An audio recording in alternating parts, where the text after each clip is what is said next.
Welcome to VTV Andhra Pradesh. Ambedkar Konaseema జిల్లా కొత్తపేట నియోజకవర్గం. Anganwadi helper ను వెంటనే విధుల్లోకి తీసుకోవాలి. కొత్తపేట ఐసిడిఎస్ ప్రాజెక్టు దగ్గర సిఐటియు ఆధ్వర్యంలో ధర్నా నిర్వహించారు. కొత్తపేట ప్రాజెక్టు రావులపాలెం మండలం ఎల్ పోలవరం కోడ్ నెంబర్ 31లో అంగన్వాడీ హెల్పర్ గా పనిచేస్తున్న గౌరీ వెంకటలక్ష్మిని వెంటనే విధుల్లోకి తీసుకోవాలని anganwadi workers and helpers union doctor BR Ambedkar Konaseema జిల్లా ప్రధాన కార్యదర్శి కె కృష్ణవేణి డిమాండ్ చేశారు. ఈ సందర్భంగా స్థానిక ఐసిడిఎస్ ప్రాజెక్ట్ ఆఫీస్ దగ్గర తొలగించిన వెల్ఫేర్ ను విధుల్లోకి తీసుకోవాలని, రాజకీయ వేధింపులు ఆపాలని కోరుతూ పెద్ద ఎత్తున ధర్నా నిర్వహించారు. ఈ ధర్నాను ఉద్దేశించి కృష్ణవేణి మాట్లాడుతూ, నేను anganwadi workers and helpers union doctor BR Ambedkar Konaseema జిల్లా ప్రధాన కార్యదర్శిని. ఈ రోజు కొత్తపేట ప్రాజెక్టు పరిధిలో అంగన్వాడీలు అందరూ పెద్ద ఎత్తున నిరసన తెలియజేస్తా ఉన్నారు. ముఖ్యంగా ప్రధానమైన కారణం రావులపాలెం మండలం కొత్తపేట ప్రాజెక్టు రావులపాలెం మండలం ఎల్లపోలవరం గ్రామంలో అంగన్వాడీ హెల్పర్ గా పనిచేస్తున్న అమ్మాయి, తను గౌరీ 2022లో ఆమెకు ఉద్యోగం వచ్చింది. అయితే అత్తారు ఊరు వేరే, అంటే కొమరాజు లంక, పుట్టిన ఊరు మాత్రం అదే ఊరు. కానీ భర్త తిమితంగా లేరని చెప్పేసి ఆమె 2021 నుంచి కూడా అక్కడే ఉంది. కానీ 2022లో ఉద్యోగం వచ్చింది. అప్పటి నుంచి తన విధులను సక్రమంగా నిర్వర్తించుకుంటుంది. కానీ ఈ ప్రభుత్వం వచ్చిన తర్వాత ఆమె మీద స్థానికురాలు కాదు అని చెప్పేసి కంప్లైంట్ పెట్టడం అనేది జరిగింది. దాంతో అధికారులు అత్యాశగా ఇవాళ అధికారులు ఏకపక్షంగా నిర్ణయం చేశారు. ఈ జిల్లా అధికారులు కూడా ఆమెను తొలగించినట్లుగా నిన్న ఆదేశాలు ఇచ్చారు. కానీ దీన్ని మేము తీవ్రంగా ఖండిస్తా ఉన్నాం. అప్పుడు దాదాపు 4 సంవత్సరాలుగా ఆమె ఉద్యోగం చేస్తూ ఉంటే మరి అప్పుడు వేసిన అధికారులు ఏ రకంగా, అంటే తప్పుడు సర్టిఫికెట్లతో ఉద్యోగాలు ఇచ్చారా?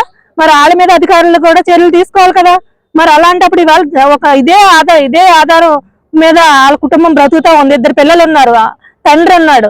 దీని మీదే ఉద్యోగం మీద ఆధారపడిన కుటుంబం అప్పటికప్పుడు ఉద్యోగం తీసేస్తే వాళ్ళ కుటుంబం ఎట్లా బతకాలని చెప్పేసి మేము ప్రశ్నిస్తా ఉన్నాం. లక్ష్మి, నేను లక్ష్మీ పోలవరం చాకలపేట అంగన్వాడీ నుండి హెల్పర్ గా పనిచేస్తున్నానండి.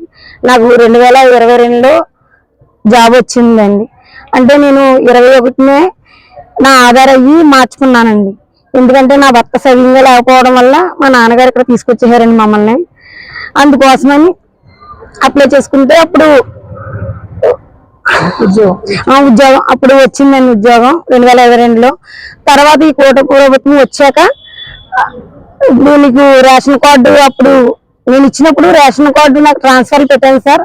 అప్పుడు అవ్వలేదు, రేషన్ ట్రాన్స్ఫర్ జరుగుతుండేదమ్మా, టెక్నికల్ ఇష్యూ ఉంది అని చెప్పారండి.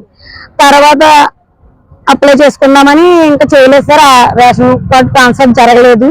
అది జరగకపోవడం వల్ల నేను ఇవ్వలేకపోయాను.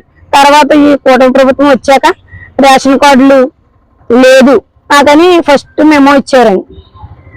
తర్వాత నేను రిప్లై ఇలా అప్లై చేసుకున్నానండి, ఇంకా అవ్వలేదు, టెక్నికల్ ఇష్యూ ఉందని చెప్పాని నోటీస్ కి జవాబు ఇచ్చామండి.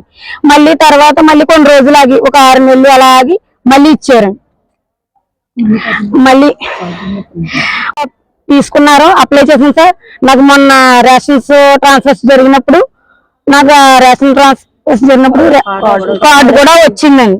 వచ్చాక నేను మేడమ్స్ నాకు మెమో ఇచ్చినప్పుడు నీకు రేషన్ కార్డు లేదు అన్న ఒక కండిషన్ వల్లే అంతమాలు మెమోలు ఇచ్చారండి, 3 మెమోలు. దానికోసమని రిప్లై పట్టుకొచ్చి ఆఫీస్ లో సబ్మిట్ చేశాను. అయినా కూడా నిన్న సడన్ గా ఫోన్ చేసి ఇలాగా, అంటే నేను ఇదే ఉద్యోగం మీద ఆధారపడి బతుకుతున్నాను. నాకు 2 పిల్లలు ఉన్నారు. నా భర్త ఏమో ఒక సవ్యంగా ఉండకపోవడం వల్ల మాకు ఏ ఆధారం లేదండి. అందుకోసం అధికారి గజలక్ష్మి, నేను ఇక్కడ child development project officer Kothapeta. అయితే ఈ మధ్య కాలంలో నేను ఇక్కడ జాయిన్ అయ్యి రెగ్యులర్ సిడిపోగా 6 మంత్స్ అవుతుంది. అంతకుముందు నేను ఇక్కడ ఎఫ్ఎస్సిగా 6 మంత్స్ చేస్తున్నాను. ఓవరాల్గా 1 ఇయర్ అవుతుంది సార్. ఈ క్రమంలో నాకు అంతకుముందు నేను పక్కనే ఉన్న మండపేట ప్రాజెక్ట్ సిడిపో కూడా చేస్తున్నాను.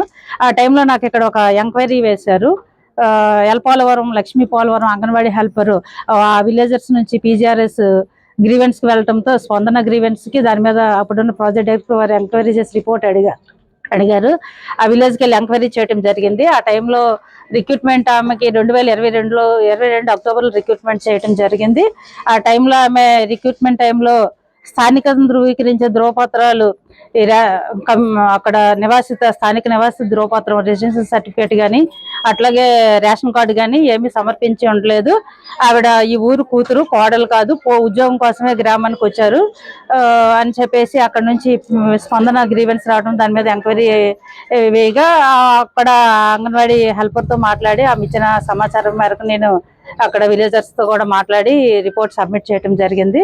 తదుపరి రిపీటెడ్గా ఆ గ్రామం నుంచి కంప్లైంట్స్ రావటం, ఆమె మీద చర్యలు తీసుకోమంటాం, ఆ ఊర్లో ఎలిజిబుల్ అర్హత కలిగిన ఇంకా ఉన్నారు, వాళ్ళని కాదని అప్పటికప్పుడు ఈ అమ్మాయికి ఉద్యోగం ఇచ్చారు అని చెప్పేసి, ఆమె స్థానికత కాదు, ఉద్యోగం కోసమే గ్రామానికి వచ్చి ఉంటారు కాబట్టి మీకు రూల్స్కి విరుద్ధంగా చేశారు, ఆమెని తొలగించవాలి అని చెప్పేసి జిల్లా అధికారులకు అన్ని స్థాయిల్లో కూడా వాళ్ళు కంప్లైంట్స్ ఇవ్వటంతో అది యాజ్ ఏ సిడిపిఓగా ఇక్కడ రిక్రూట్మెంట్ డివిజనల్ లెవెల్ కమిటీ అప్రూవల్తోనే మేము రిక్రూట్ చేయడం జరుగుతుంది. అట్లాగే ట్రాన్స్ఫర్ కానీ, టెర్మినేషన్ కానీ, ఇంకా ఏ ప్రమోషన్ కానీ దేనికి రికమెండ్ చేసినా కూడా డివిజనల్ లెవెల్ కమిటీ అప్రూవల్తోనే పంపించడం జరుగుతుంది. ఆ ప్రకారము నాకు మా పై అధికారుల యొక్క సూచన మేరకు డివిజనల్ లెవెల్ కమిటీ అప్రూవల్ చేసి నేను ఉన్న వాస్తవాలన్నీ కూడా రిపోర్టు పంపడం జరిగిందండి.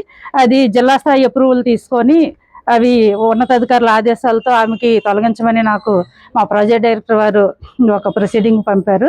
దాన్ని ఆధారం చేసుకొని నేను ఆమెకి టెర్మినేషన్ ఆర్డర్ ఇవ్వడం జరిగింది సార్.